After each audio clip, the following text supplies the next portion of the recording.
चलिए बात करते हैं हम नाइडेरिया के बारे में, ठीक है। इसके पहले आपने पढ़ लिया था जीवों को। आप जानते हैं कि टोटल जीवों को जंतुओं को कितने जगतों में बांटा गया, संघों में बांटा गया 11, जो हम जान चुके हैं, जिसमें हम पोरीफेरा पढ़ चुके हैं। आज हम पढ़ेंगे नाइडेरिया, ठीक है। इसके बाद आपका टीनोफोर बचेगा, हालांकि बचे आपके 9 है।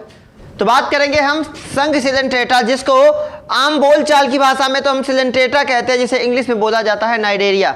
तो अगर कभी सिलेंट्रेटा आ जाए या नाइडेरिया आ जाए तो कंफ्यूज नहीं होने की जरूरत है। आप याद रखेंगे कि सिलेंट्रेटा और नाइडेरिया दोनों सेम है, एक ही को नाइडेरिया और सिलेंट्रेटा एक ही होते हैं, ठीक है। इसके जीव को नाइडेरियन बोला जाता है। जिस प्रकार से कार्डेटा के जीव को कार्डेट बोला जाता है, आर्थ्रोपोडा के जीव को आर्थ्रोपोड बोला जाता है, एनेलिडा के जीव को एनेलिड बोला जाता है, ठीक है। उसी प्रकार से संघ सिलेंट्रेटा यानी कि नाइडेरिया संघ के जो जीव होते हैं उन्हें नाइडेरियन बोला जाता है, ठीक है। समझ में आ गई बातें। समझते हैं क्या होता है नाइडेरिया। हम जानते हैं, इसके पहले हमने जाना था कि जीवों को कितने लक्षणों, मतलब जीवों को हम अलग अलग संघों में क्यों वर्गीकृत करते हैं। तो कई लक्षण थे, पृष्ठरज्जु था, सममिति था, है कि नहीं, पोषण था। कई लक्षणों के आधार पे हम जीवों को अलग अलग वर्गों में वर्गीकृत करते हैं। ये सारी चीजें हम जान चुके हैं। तो हम समझते हैं नाइडेरिया, क्यों नाइडेरिया को पोरीफेरा से अलग रखा गया। तो पॉइंट समझते हैं। लक्षण क्या होता है, ये अधिकांश जो नाइडेरिया के जीव होते हैं वो कहाँ पाए जाते हैं, जल में पाए जाते हैं।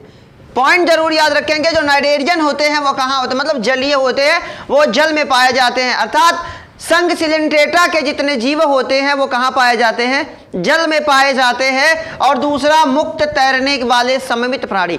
मुक्त तैरने मतलब इनमें कोई बाधा नहीं होती, ये समुद्र में या जल में कहीं भी आ जा सकते हैं, मुक्त होते हैं, एक जगह स्थायी नहीं होते हैं।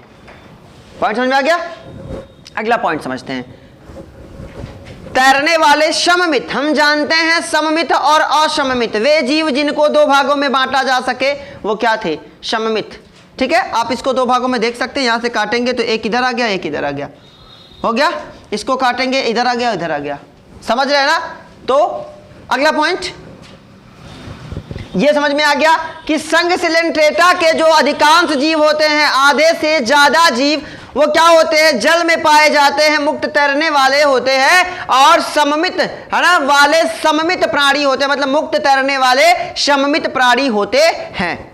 आगे बात करते हैं इनके मुख के चारों ओर। अब बात करते हैं इनकी पहचान, कैसे हम पहचानेंगे कि ये नाइडेरिया का जीव है।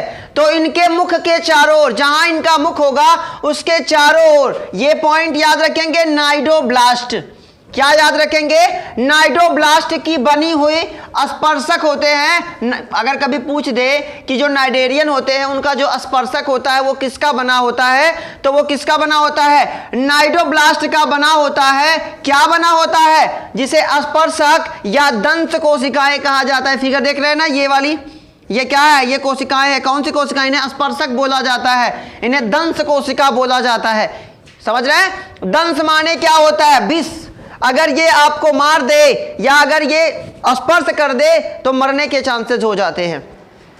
ये क्या काम करती है, ये दंश कोशिकाएं। आप समझ रहे हैं बात को कि जो सिलेंट्रेट होते हैं, जो नाइडेरियन जीव होते हैं, उनके मुख के चारों ओर धागे की जैसी संरचना पाई जाती है, जिसे हम दंश या स्पर्शक बोलते हैं। ये शिकार पकड़ने में, रक्षा करने में मदद करते हैं। समझ रहे हैं, अगर इनके सामने से शिकार जाता है तो ये पकड़ लेते हैं, ये पकड़ लेते हैं, ठीक है, ये पकड़ लेते हैं और मार डालते हैं। कैसे, ये किसी जीव को पहले इसी स्पर्शक से, इसी दंश कोशिका से टच करेंगे, वो जीव मर जाएगा, फिर उसका क्या कर लेंगे, है ना, भोजन के रूप में उसका इस्तेमाल कर लेंगे, उसका पाचन कर लेंगे।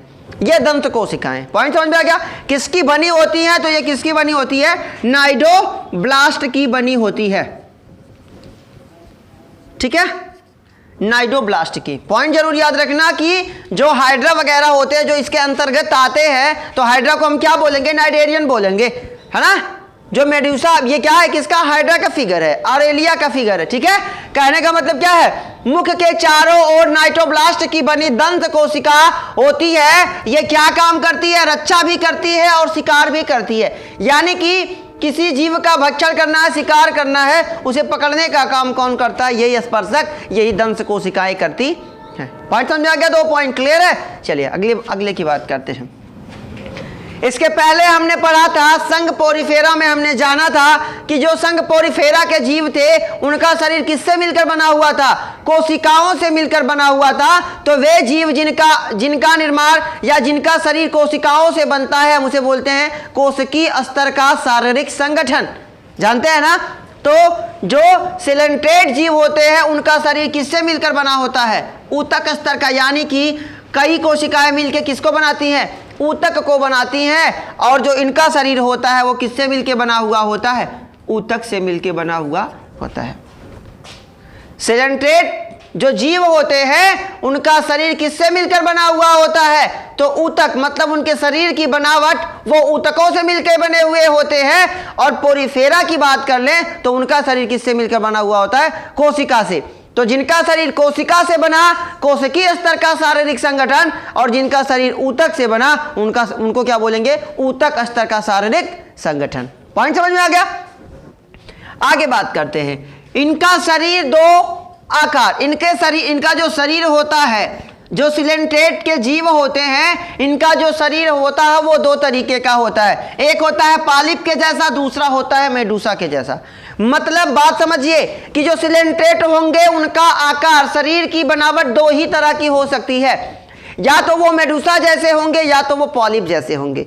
मतलब या तो उनके शरीर पे क्या होता है? पॉलिप, क्या होता है? मेडूसा समझते हैं। तो इनका जो शरीर होता है दो आकार का होता है। या तो कोई जीव होगा वो पॉलिप जैसा होगा, या तो कोई जीव होगा वो मेडूसा जैसा होगा। समझते हैं बात को।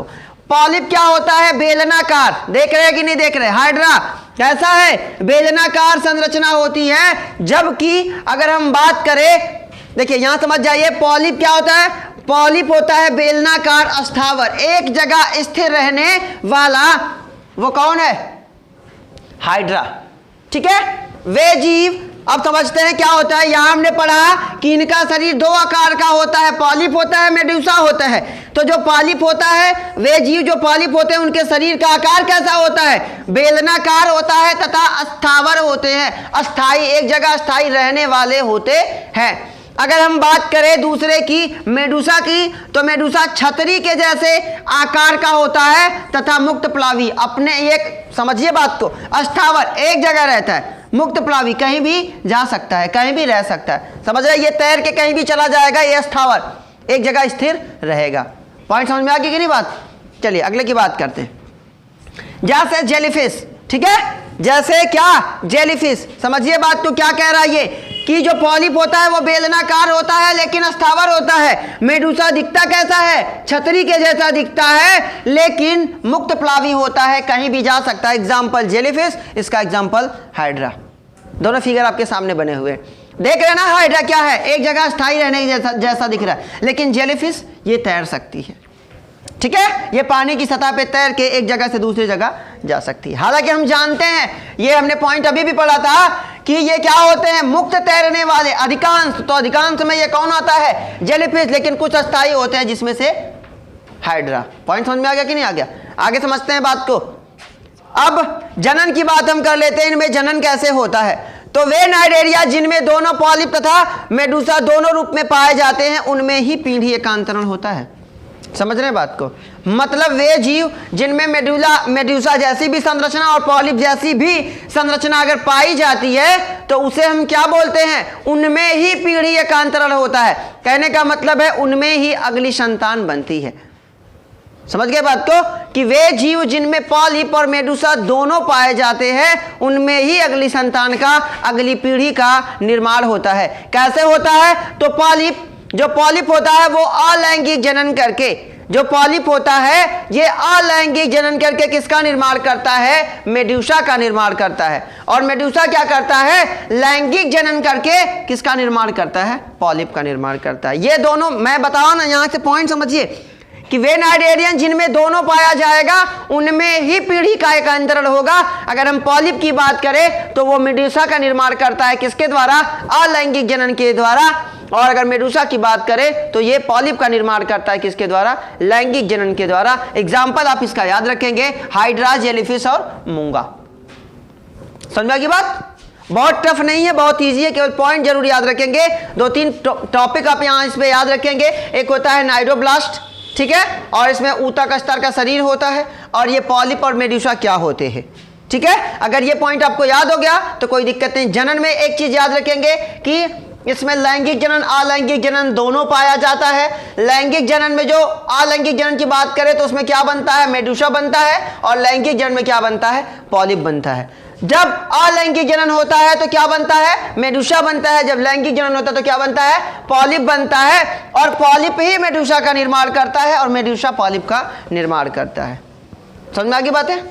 चलो बहुत अच्छा। अब हम पढ़ेंगे इसके बाद आपका बचा है टीनो4, ठीक है, जिसका वीडियो जल्दी अपलोड होगा। मिलते हैं अगले वीडियो में। जय हिंद। जा सकते हैं।